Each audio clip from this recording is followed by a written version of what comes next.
बुध हुए मार्गी। नवग्रहों में युवराज बुध 7 अप्रैल को वर्तमान वक्री अवस्था छोड़कर मार्गी अवस्था में प्रवेश करने वाले हैं, अर्थात इनका गमन एक राशि आगे की ओर होने वाला है। प्रिय दर्शकों, जब भी कोई ग्रह वक्री अवस्था में होता तो निश्चित रूप से बलवान होता है, परंतु यहां पर बुध राहु के साथ में है। जब बुध राहु के अत्यधिक निकट में होते हैं तो यहां पर जड़ दोष बन जाता है। जड़ दोष का अर्थ ही है स्थिर हो जाना, अर्थात जो भी आपका कार्य क्षेत्र है, जो भी आपका व्यापारिक क्षेत्र है, तथा जिन जिन कारक भाव के स्वामी बुध हैं, जिस राशि के जिन भाव के स्वामी बुध हैं, उन समस्त भाव में निर्बलता आ जाएगी, वो भाव जड़ हो जाएंगे, स्थिर हो जाएंगे।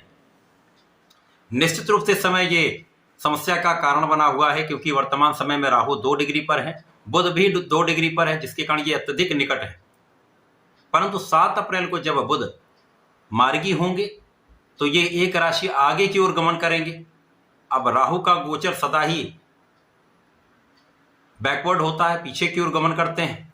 अब बुध आगे की ओर जा रहे हैं, राहु पीछे की ओर जब जाएंगे तो निश्चित रूप से इनके बीच में अंशों का अंतर बढ़ता जाएगा। इसी प्रकार से बुध मार्गी हो जाएंगे तो इनके अंश का बल भी बढ़ता जाएगा, और जैसे जैसे इनका बल बढ़ेगा बुध अत्यंत सकारात्मक परिणाम देने लगते हैं, क्योंकि बुध क्विक रिस्पॉन्स प्लैनेट है, अपना संपूर्ण प्रभाव अति शीघ्र प्रदान कर देते हैं। वर्तमान समय में ये अपनी नीच राशि में अवस्थित हैं, परंतु यहाँ पर ये नीच भंग में है। जब किसी ग्रह का नीच भंग हो जाता है तो वो एक राजयोग बन जाता है, जो एक बड़े राजयोग की प्रकार से आपको विशेष लाभ देता है। तो बुध का ये मार्गी काल निश्चित रूप से जैसे ही ये आगे की ओर गमन करेंगे, समस्त राशि के जातकों के लिए कुछ विशेष योग बनाने वाला होगा, बड़े लाभ देने वाला होगा। जय श्री गणेश। नमस्कार, मैं आचार्य संजय द्विवेदी। मेरे समस्त प्रबुद्ध दर्शकों का मेरे चैनल पर हार्दिक स्वागत है। प्रिय दर्शकों, आज मैं धनु राशि के लिए बुध के इस मार्गी काल का किस प्रकार का प्रभाव, किस प्रकार का परिणाम प्राप्त होने वाला है, अथवा कहीं पर कोई समस्या या अवरोध है तो उसका क्या निराकरण है, संपूर्ण विश्लेषण मैं पूर्ण तर्क के साथ करने जा रहा हूं। धनु राशि के स्वामी गुरुदेव बृहस्पति हैं। धनु राशि के लिए बुध 2 केंद्र के स्वामी। यहां पर आप देखेंगे तो बुध आपके सप्तम तथा आपके दशम भाव के स्वामी हैं। अत्यंत विशिष्ट भाव के स्वामी का गोचर केंद्र के ही चतुर्थ भाव में चल रहा है। अब चतुर्थ भाव जो कि केंद्र का भाव है, सुखों का भाव है, ऐश्वर्य वैभव धन संपदा का भाव है, जहां पर समस्त ग्रहों का प्रभाव बढ़ जाता है। यद्यपि यहां पर ये नीच भंग में अत्यंत प्रबल स्थिति बनेगी, परंतु राहु के दुष्प्रभाव के कारण यहां पर सब कुछ जड़ हो रहा है, तो बुध का सकारात्मक परिणाम प्राप्त नहीं हो पा रहा है। परंतु 7 अप्रैल के बाद से जैसे ही बुध आगे बढ़ेंगे, इनके अंशों का बल बढ़ेगा।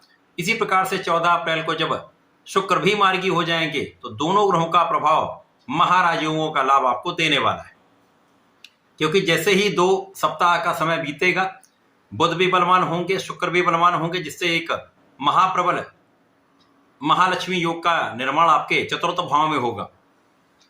अब मालव्य योग में शुक्र हैं, नीच भंग राजयोग में बुध हैं, जिसके कारण विशेष स्थितियां बनेगी। शुक्र यहां पर आपके लिए लाभ के स्वामी हैं, जो अत्यंत विशेष है। यहां पर चतुर्थ भाव में जब ये योग बनेंगे तो आपके चतुर्थ भाव को कई गुना ये प्रबल कर देंगे। सुख संपदा ऐश्वर्य वैभव का भाव अत्यंत प्रबल हो जाएगा। जनता का पूर्ण सहयोग आपको प्राप्त होगा।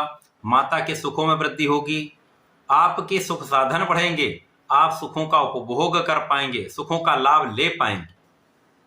अभी तक ऐसी स्थितियां नहीं बन रही। यहां पर आपके कार्य क्षेत्र में भी कहीं ना कहीं एक स्थिर स्थिति चल रही थी, व्यापारिक स्थिति भी स्थिर हो गई थी, विस्तार नहीं हो पा रहा था, ग्रोथ नहीं हो पा रही थी, तथा आपके प्रोफेशन में नए अवसर आपको प्राप्त नहीं हो पा रहे थे, जिसके कारण धन लाभ भी कम, समस्याएं तथा अवरोध की स्थिति बनी हुई थी।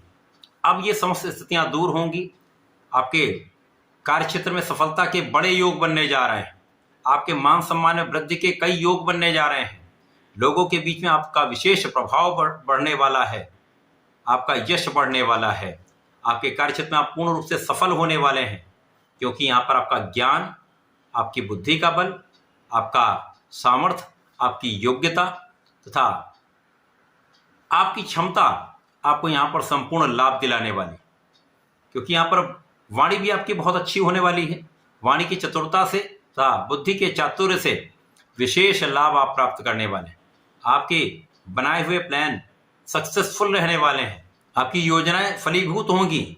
आप जिस मार्ग पर चलेंगे, सोच विचार कर चलेंगे, सोच विचार कर निर्णय लेंगे, तो आपके निर्णय भी सकारात्मक होंगे, फलदायी होंगे, जिसका लाभ आपको भी प्राप्त होगा, अन्य लोगों को भी उसका लाभ निश्चित रूप से प्राप्त होगा।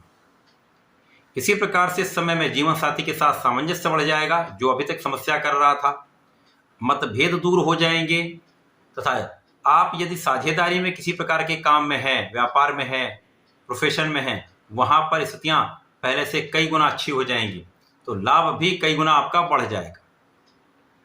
अब जो स्थितियाँ बन रही वहाँ पर लाभ की स्थिति कई गुना प्रबल हो जाएगी, तो आपका इंक्रीमेंट हो सकता है, पद का लाभ आपको प्राप्त हो सकता है, कार्य क्षेत्र में नए अवसर आपको मिल सकते हैं, अथवा नौकरी में नई अपॉर्चुनिटीज आपको मिल सकती हैं। तो एक अच्छा समय आपके लिए प्राप्त होने वाला है। इसी प्रकार से इस समय भूमि, भवन, वाहन का संपूर्ण लाभ आपको मिलेगा। जो लोग राजनीति से संबंध रखते हैं, अभी तक जो विषमताएं चल रही थी, अनियमितताएं चल रही थी, लोगों के बीच में आपको उतना अच्छा प्रभाव नहीं प्राप्त हो पा रहा था, वो समस्याएं अब दूर होने लगेंगी। आपका किया हुआ प्रयास, आपका सार्थक प्रयत्न यहाँ पर आपके लिए, आपके राजनीति के क्षेत्र में आपको विशेष बनाने वाला है, आपको सफलता दिलाने वाला है। यहाँ पर कोई भी कार्य क्षेत्र हो, वो सफल निश्चित रूप से हो जाएगा।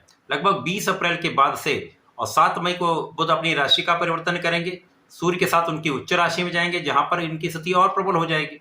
परंतु 7 मई तक मार्गी काल आपके लिए अत्यंत विशेष योग बनाने वाला है। महाधन का लाभ, कार्य क्षेत्र में उन्नति तथा सफलता के नए अवसर आपको प्राप्त होंगे। इस पूरे समय में आपको नियमित रूप से भगवान गणपति की आराधना करनी चाहिए। ओम गंग गणपतये नमः का नित्य 108 बार जप करें। संकट नाशन गणेश स्तोत्रम का पाठ कर लें अथवा गणेश अथर्वशीष का पाठ कर लें तथा नियमित रूप से इनका ध्यान करते रहें, जप करते रहें। तो प्रत्येक गुरुवार को यदि विष्णु सहस्त्रनाम का पठन कर लेते हैं तो विशेष लाभ मिलेगा, यदि सुन भी लेंगे तो लाभ मिलेगा। तो ऐसा करके इसका उपयोग करें, लाभ लें। धन्यवाद, नमस्कार।